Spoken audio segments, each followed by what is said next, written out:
स्वागत है आप सभी का। आपके साथ मैं पल्लवी रविंद्र सिंह और बुलेटिन में आपको सबसे पहले तस्वीरें दिखाएंगे। उदयपुर के दौरे पर राहुल गांधी हैं। तस्वीरें देखिए, आप सुनिए क्या कह रहे हैं। से लेकर कश्मीर तक पैदल गया। यात्रा का नाम भारत जोड़ो यात्रा था। हमारा लक्ष्य, जो बीजेपी ने नफरत फैलाई है, हिंसा फैलाते हैं, उसके खिलाफ खड़े होने का था। सब लोग, ये देश जानता है कि हिंदुस्तान नफरत का देश नहीं है, मोहब्बत, भाईचारा और इज्जत का देश है। इसीलिए हमने यात्रा में नारा दिया, नफरत के बाजार में हमें मोहब्बत की दुकान खोलनी है। अब सवाल उठता है कि देश में बीजेपी नफरत क्यों फैलाती है, हिंसा क्यों फैलाती है, डर क्यों फैलाती है। भाइयों और बहनों, मैं आपको आज भाषण में दो बातें बताना चाहता हूं। नफरत का कारण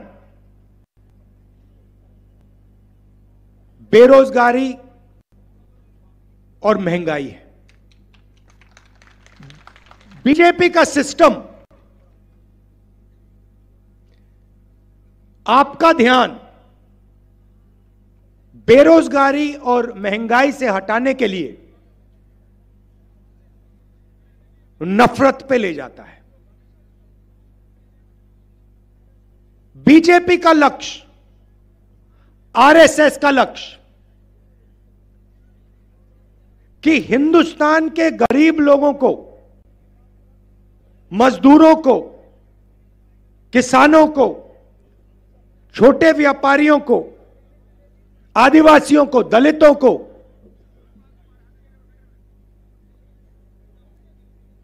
धन ना मिल जाए। वो चाहते हैं कि धन, हिंदुस्तान सोने की चिड़िया है, वो चाहते हैं कि इस सोने की चिड़िया का पूरा धन चुने हुए लोगों के हाथ में रहे, अरबपतियों के हाथ में रहे, और आदिवासी, दलित, पिछड़े लोग इस धन के बारे में सवाल ना उठाए। यहां आदिवासी बैठे हैं, हम आपको आदिवासी कहते हैं, वो आपको वनवासी कहते हैं। आदिवासी और वनवासी शब्द में क्या फर्क है? आदिवासी का मतलब वो लोग जो हिंदुस्तान के, इस धरती के, भारत माता के पहले मालिक थे।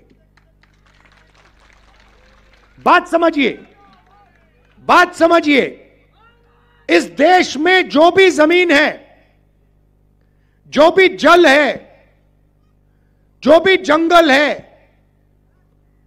वो सबसे पहले आदिवासियों का हुआ करता था।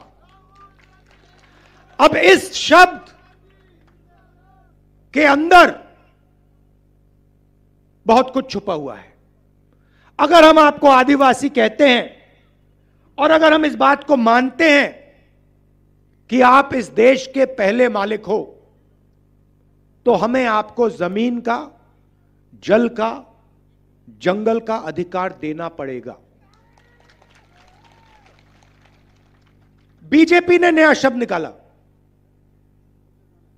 धूमधाम करके, ढोल बजा के आपको कहते हैं आप आदिवासी नहीं हो, आप वनवासी हो। वनवासी का मतलब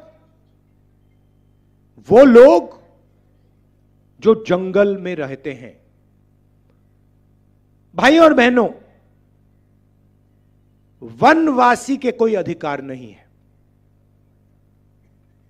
वनवासी का मतलब आप तो जंगल में रहते हो, आपको जमीन का अधिकार थोड़ी हो सकता है। आपको जल का अधिकार, जंगल का अधिकार थोड़ी हो सकता है। आप तो जंगल में रहते हो, आप तो जानवर जैसे हो। वनवासी के ये मतलब है। मैं आपसे पूछना चाहता हूं, आपने किसी बीजेपी के नेता को किसी जानवर पर, किसी कुत्ते पर पेशाब करते हुए देखा है? कभी नहीं देखा। मगर आपने बीजेपी के एमएलए को मध्य प्रदेश में एक आदिवासी युवा के ऊपर पेशाब करते हुए देखा है। यह इनकी सोच है। आपको कहते हैं हिंदी सीखो, अंग्रेजी मत सीख लेना। मगर अगर आप बीजेपी के किसी भी नेता से पूछो, भैया आप कहते हो कि हमें अंग्रेजी नहीं सीखना, आपके बच्चे कौन से स्कूल में पढ़ते हैं? English medium. सारे के सारे बीजेपी के बच्चे, अमित शाह के बेटे, राजनाथ सिंह के बेटे, सारे के सारे इंग्लिश मीडियम में पढ़ते हैं। क्यों? क्योंकि उनको मालूम है सबसे अच्छी नौकरियां call centre, IT, software, engineering, सबसे अच्छी नौकरियों के लिए आपको अंग्रेजी बोलनी पड़ेगी। और वो चाहते हैं कि आदिवासी जंगल में रहें, बीजेपी के एमएलए उन पर पेशाब करें, वीडियो वायरल करें, और आदिवासी युवा ना पढ़ें, ना लिखें, ना अंग्रेजी बोलें। मैं चाहता हूं कि आदिवासी युवा अगर पायलट बनना चाहता है, अमेरिका में हवाई जहाज में जाना चाहता है, उसका हक बनता है। लॉयर बनना चाहता है, इंजीनियर बनना चाहता है, डॉक्टर बनना चाहता है, आप असली मालिक हो इस जमीन के, हक बनता है। कांग्रेस पार्टी पैसा कानून लाई, जमीन अधिकरण बिल लाई, ट्राइबल बिल लाई, मनरेगा लाई, आपके अधिकारों की रक्षा करने के लिए, आपको अपना अधिकार देने के लिए। बीजेपी ने पैसा कानून रद्द कर दिया, जमीन अधिकरण बिल रद्द कर दिया, और आप पर पेशाब करके कहते हैं भैया आप लोग वनवासी हो। पहले हर भाषण में नरेंद्र मोदी आदिवासियों को वनवासी कहता था। उसके भाषण देख लीजिए, आप वनवासी हो। जैसे ही मैंने यह बात बोली कि वनवासी में और आदिवासी में फर्क है, और नरेंद्र मोदी खबरदार आपने वनवासी शब्द का प्रयोग किया, उसके बाद नरेंद्र मोदी ने वनवासी बंद कर दिया। मैं आपको बता रहा हूं, जब तक कांग्रेस पार्टी है तब तक आदिवासियों की अधिकारों की हम रक्षा करेंगे।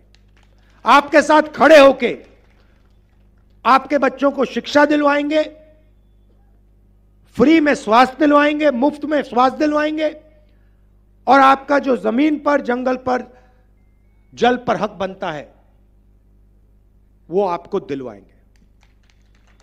तो ये हुई बात आदिवासियों की। अब चलिए पिछड़ों की बात करते हैं।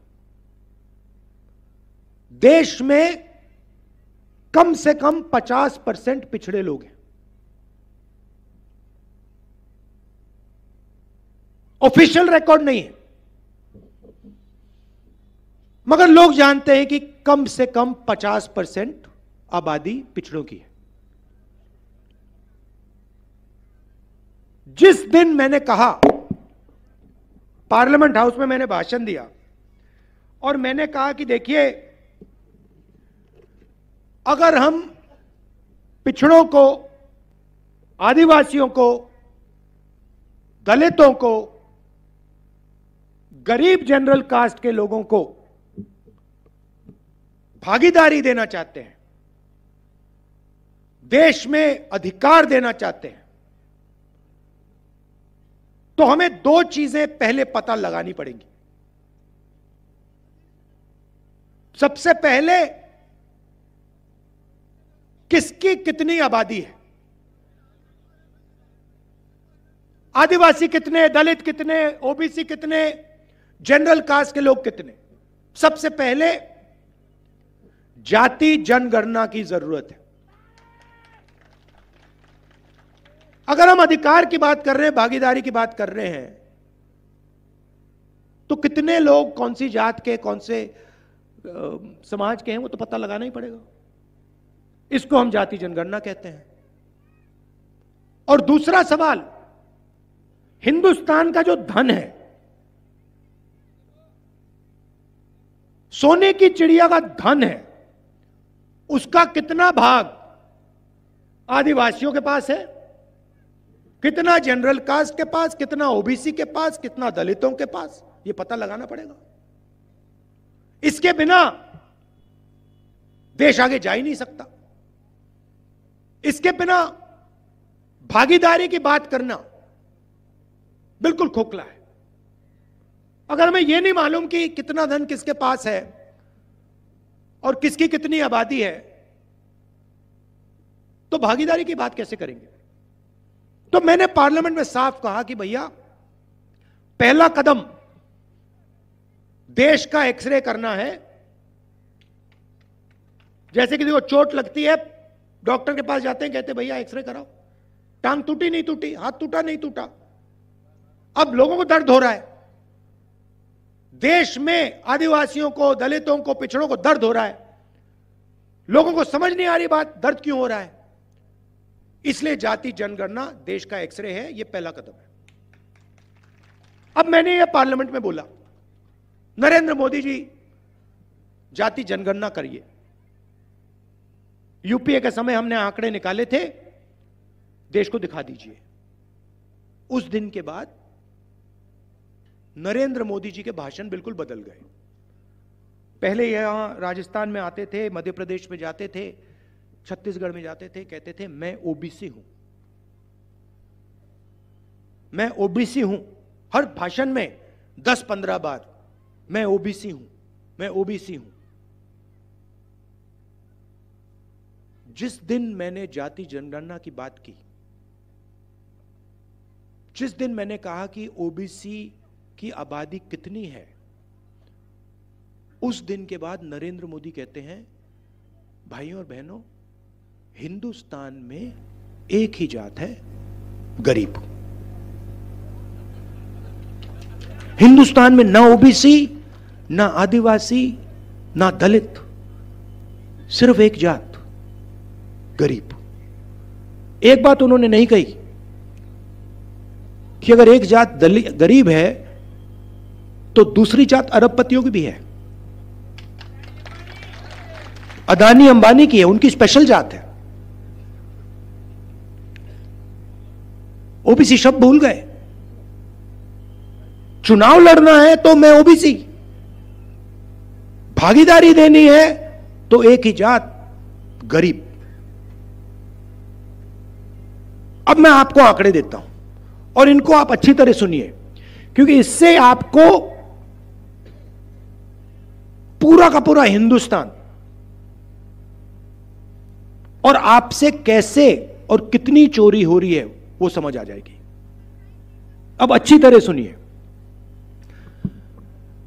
देश को एमएलए और एमपी नहीं चलाते। आप किसी भी बच्चे से पूछ लो, बेटा क्या करना चाहते हो, वो आपको कहेगा मैं आईएएस में जाना चाहता हूं, मैं आईएएस का अफसर बनना चाहता हूं। सही है गलत? सही। देश को आईएएस अफसर चलाते हैं और हिंदुस्तान की सरकार को 90 आईएएस अफसर चलाते हैं। पूरा का पूरा बजट जो होता है, पैसा होता है हिंदुस्तान का, सोने की चिड़िया का पूरा पैसा जो आता है, इसको ये 90 लोग बांटते हैं। अब सवाल उठता है कि 90 में से आदिवासी कितने, दलित कितने और ओबीसी कितने?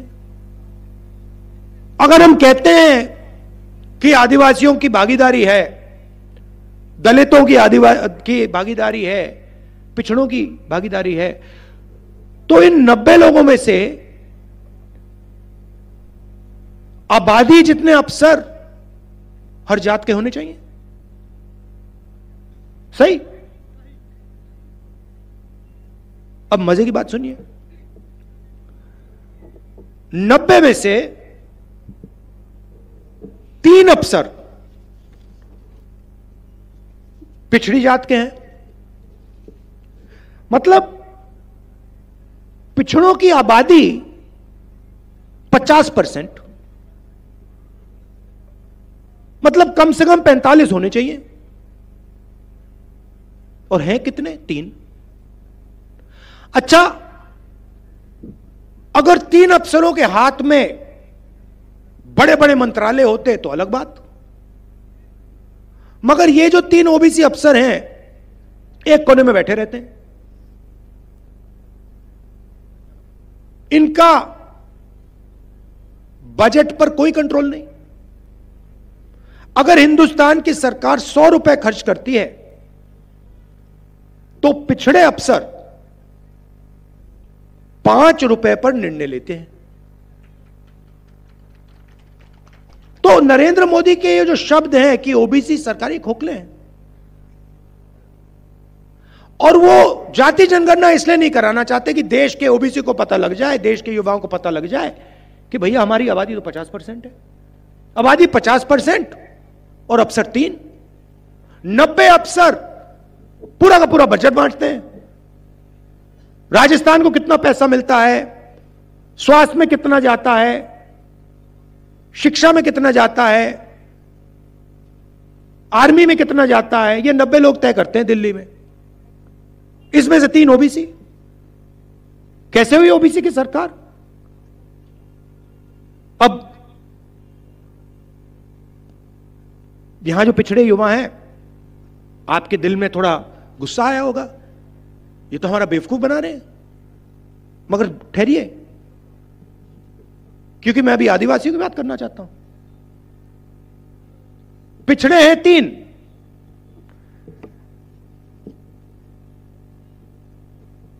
आदिवासी भी 3,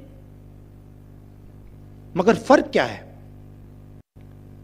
जहां 100 रुपए में से पिछड़े 5 रुपए का निर्णय लेते हैं, 100 रुपए में से हमारे आदिवासी भाई बहन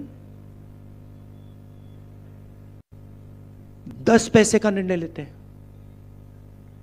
10 पैसे का मतलब, अगर हिंदुस्तान की सरकार 100 रुपए खर्च करती है तो आदिवासी अफसर 10 पैसे पर निर्णय लेते हैं।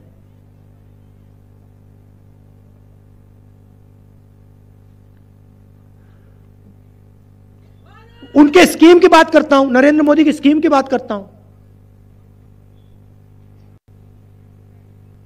फसल बीमा योजना। फसल बीमा योजना में क्या है, मैं साफ समझा देता हूं आपको। पैसा आता है जीएसटी से। आदिवासी भाई, दलित भाई, पिछड़े लोग, गरीब, जनरल कास्ट के लोग 1 लीटर पेट्रोल खरीदते हैं, उतनी ही जीएसटी देते हैं जितनी अदानी देता है।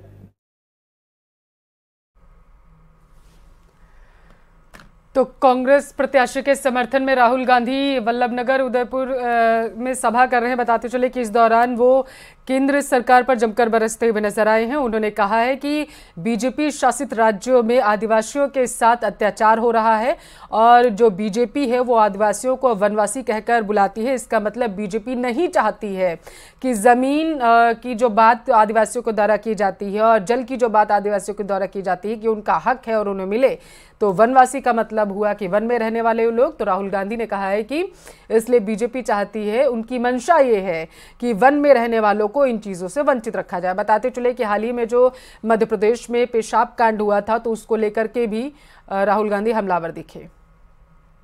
फसल बीमा योजना में 35,000 करोड़ लगते हैं, 20,000 करोड़ दिल्ली की सरकार देती है जीएसटी से, 10,000 करोड़ स्टेट की सरकार देती है जीएसटी से, 5,000 करोड़ हमारा किसान जो हमारी देश की रीढ़ की हड्डी है वो देता है। 35,000 हो गए। अब नरेंद्र मोदी की सरकार 35,000 करोड़ उठा के 16 कंपनियों के हाथ में पकड़ा देती है। उस कंपनी में आपको एक ओबीसी नहीं मिलेगा, एक दलित नहीं मिलेगा, एक आदिवासी नहीं मिलेगा। तो आपके जीएसटी के पैसे जेब से निकले, 35,000 करोड़ रुपए 16 कंपनी के जेब में गए से। तो राहुल गांधी को सुन रहे थे आप, और इसी के साथ फिलहाल के लिए इस बुलेटिन में बस इतना ही। यहां वक्त एक छोटे से ब्रेक का, जल्द हाजिर होते हैं।